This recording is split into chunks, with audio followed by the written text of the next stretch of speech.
What's up, ka-mechanics? Welcome to my YouTube channel. So, meron tayong isang gagawin na yun, Hyundai Santa Fe, no? Ito ay issue nito is overheat. So, tatanggalin to ulit. Tatanggalin ulit yung ibabaw para mapagawa na yung yung cylinder head kasi overheat nga.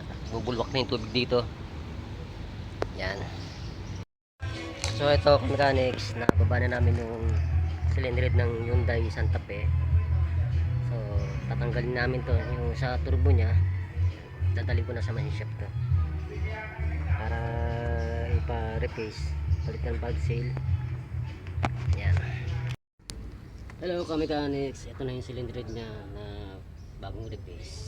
So yan,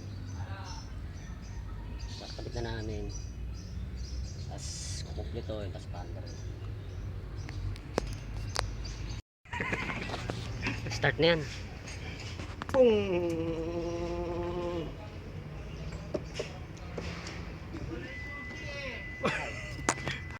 Hindi na mag-i-start ka dyan. Anong marigundo mo muna? Magana pa ng leasing yan. Hindi na. Basta start mo lang. Start lang.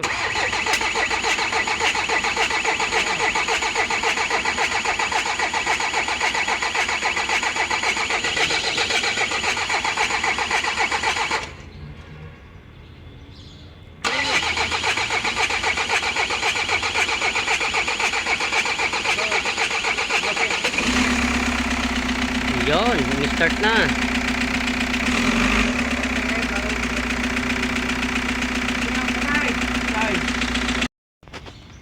Start. Okay.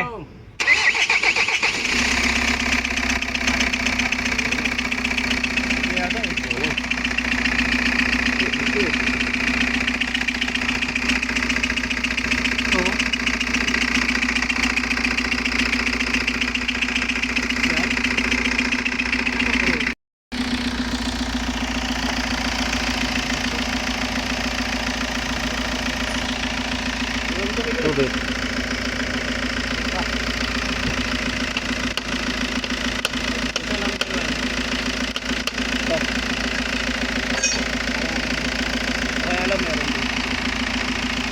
Blessing out din.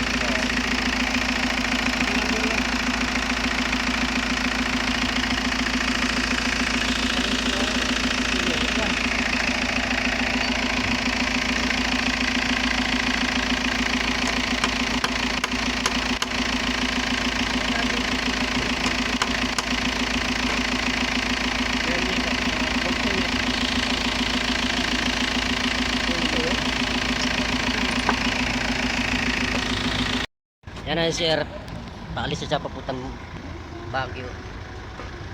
Okay na yung sakyan niya.